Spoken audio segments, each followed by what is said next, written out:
Eh ben, je l'ai senti un petit peu crispé au début du match. En fait, il y a eu un changement tactique prépondérant pour moi qui a fait la différence, c'est d'avoir mis Rudy Gobert sur le banc. D'ailleurs, il est rentré sur la première rotation, il a fait qu'une minute, il est ressorti, c'était très chaud à ce moment-là, mais il est resté quand même, voilà, il n'a pas fait de vagues. Il a joué 3,40 au total, Rudy Gobert. Voilà. Peut-être diminué par une blessure, c'est ce qu'il a déclaré d'ailleurs avec des points de Mais suture. voilà, bon, c'est une manière de s'en sortir, mais en tout cas, ce choix, il était très fort. Et il a rapproché Wembanyama du cercle, et c'était important.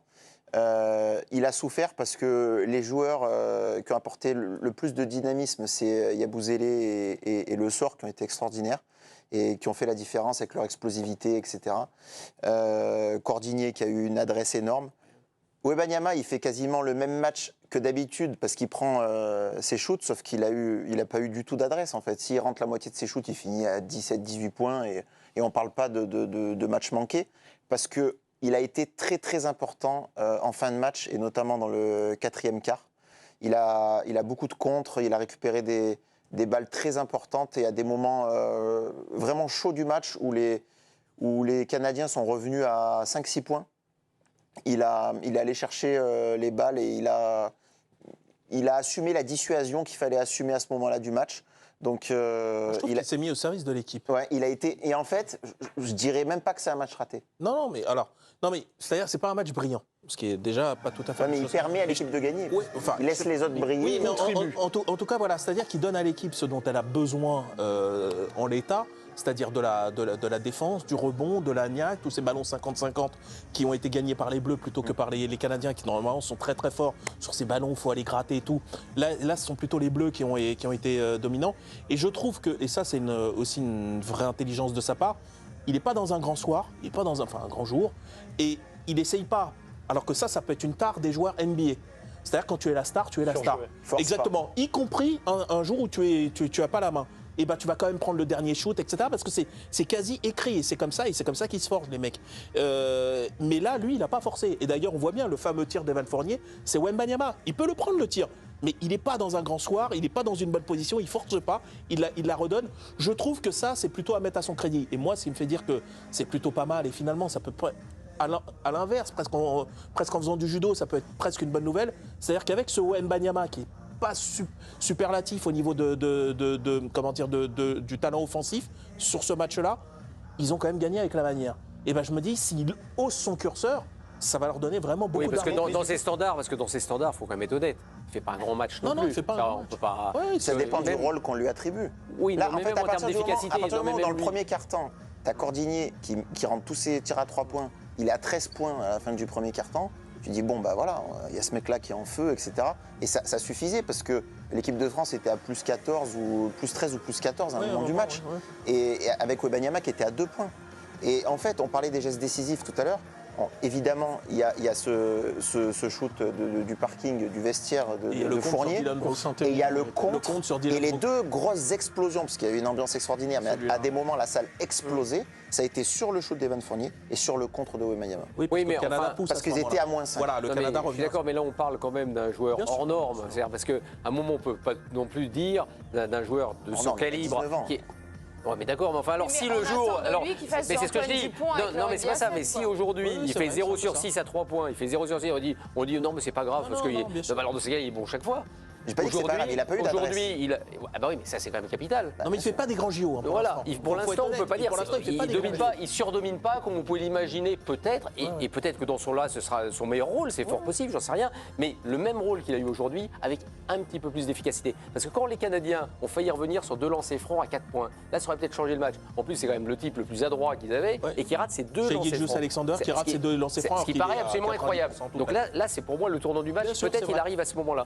Bon, bah là, on a peut-être une autre lecture du match en disant mais tous les tirs qui ont été ratés. Donc il faut voir ça dans sa globalité. Au rebond, bah, il est monstrueux. De toute façon, là-dedans, il va rarement passer à travers. C'est fondamental. Il mesure 3,50 m. Bon, pour répondre à la question qui est posée, avant les Jeux Olympiques, le rendement attendu de Wembanyama, c'était pas celui-là. Enfin, on l'imaginait être à l'intérieur, dominé. On disait les 2 tours avec Rudy Gobert. On l'imaginait effectivement même parfois, pourquoi pas lancer des attaques à la main. Il le fait même aux Spurs parfois et prendre plus de responsabilités. Il n'est pas le boss du jeu, quoi. quoi. En tout cas, c'est le rôle qu'on attendait de lui. C'est pas ce qu'il fait. Il a plus un rôle de facilitateur, ce qui est pas mal, effectivement. Mais peut-être que si ça gagne, peut-être un rôle défensif. C'est ce qui va faire marcher, parce qu'aujourd'hui, voilà, c'est une forme de dissuasion. Il a permis de libérer les joueurs d'Euroleague aujourd'hui sur le terrain qui ont réussi à performer. Mais Comme quoi, il y a des... Mais ce que dit Anne-Sophie est vrai. Ce qu'a dit Anne-Sophie est vraiment un bon résumé. On attendait comme Dupont, on l'attend comme Marchand, on l'attend comme Ridder. Enfin, je veux dire, Wembanyama qui arrive au JO, c'est ça. Mais il n'y a rien à dire. C'est-à-dire qu'aujourd'hui, ce n'est pas du tout une critique de ce qu'il a fait jusqu'à présent, puisque de toute façon, ils sont qualifiés. Donc ils sont là et il est un des éléments majeurs de cette équipe. Donc il est surtout, on n'est pas en train de dire, il est nul et puis comme il a promis, t'es pas à l'abri qu'en demi-finale, il te sort. Exactement. Il n'a fait aucun mauvais match. On ne peut pas dire qu'il a fait un mauvais match depuis le début. Il a été quand même, je trouve, très précieux, notamment sur les rebonds défensifs, dans le moment où justement le Canada revient. Il y a 2-3 ballons chauds qu'il arrive à récupérer et qui nous donnent un petit peu d'air. Mais en fait, là, le débat, c'est savoir est-ce qu'il faut se réjouir de pouvoir avancer en ayant un Wembanyama dont tu n'as même pas vraiment réussi à définir le rôle, ou alors est-ce qu'il faut regretter le fait de ne pas avoir construit avec un tel joueur un collectif et une animation en fonction Première option. Et en fait, la réponse, on l'aura seulement au moment où on saura si on a une médaille ou pas, quoi. Et premiers indices, donc jeudi en demi-finale, France-Allemagne. Demain, on n'est pas jeudi, on est mercredi. Combien de médailles d'or, Romain ? 24 médailles d'or mises en jeu demain et vous allez découvrir les principaux Français engagés sur la gauche de votre écran, que ce soit à titre individuel ou à titre collectif. En tout cas, il y a une médaille d'or qui n'est pas très loin, c'est celle de Sofiane Oumia en boxe qui est en finale chez les moins de 63,5 kg. Et je crois que c'est le choix du président Hervé Penaud. Très rapidement, on se projette sur demain à Paris. Un petit tour de table. Hervé, c'est Sofiane Oumia que vous attendez demain. Ne pas rater Oumia. Énorme. C'est un boxeur qui est revanchard, qui a besoin de prouver quelque chose. C'est vraiment la tête d'affiche de la boxe en France. Il est magnifique. Il boxe comme un Cubain. On attend vraiment la victoire. Ça va être un moment fort. Il a participé parmi les plus beaux matchs de boxe depuis le début de la compétition. C'est vraiment aujourd'hui la personne qu'on veut voir. Ça se dispute à Roland-Garros dans un écran absolument incroyable. C'est vrai que c'est une belle boxe, lui, en plus. Et c'est à 22h. C'est une très belle boxe, en plus. C'est une boxe, c'est ce qu'on appellerait l'air de Cubain, les boxes, c'est-à-dire très vif, très technique. Franchement, il faut absolument le regarder. Il est Et monté c'est de votre catégorie. choix aussi, Georges. C'est mon choix aussi, parce qu'en plus, il y a aussi une histoire, c'est qu'il n'a pas réussi à avoir la médaille d'or à Rio. On rappelle, il est vice-champion olympique à Rio. Donc là, il y a une volonté, 8 ans plus tard, d'essayer d'arranger ça. Moi, j'adore ce qu'il dégage, même. Je trouve qu'il a une lumière, ce garçon, quand il rentre sur le ring. Et même quand il parle de la boxe, c'est un gars qui aime vraiment la boxe. Donc on le voit dans sa façon de boxer également. Donc l'écran de Roland-Garros sera parfait pour... Et c'est un Toulousain. Tous les uns sont On est bons, très en retard. Je me fais gronder dans l'oreillette. Alors on Oui. passe très vite au choix d'Hugo Guillemet pour demain. Oui, bah là, ils m'ont convaincu. Je vais aller voir aussi Oumia à 22h30. Mais avant, je vais voir la demi-finale de volley quand même. Parce que Italie-France. Italie-France à 20h, attention, ambiance surchauffée encore. Et puis avec ce qui s'est passé en quart, ce retour de 2-7-0 à 3-2, là, je pense que ça va encore être un truc renversant. Ils sont sans arrêt sur un fil. Donc j'ai envie de voir ça et c'est une médaille garantie s'ils gagnent aussi, donc pour un sport collectif. C'est également votre choix, Tidiani. Quel est le choix de Charles-Antoine Nora, notre envoyé spécial au Club France ?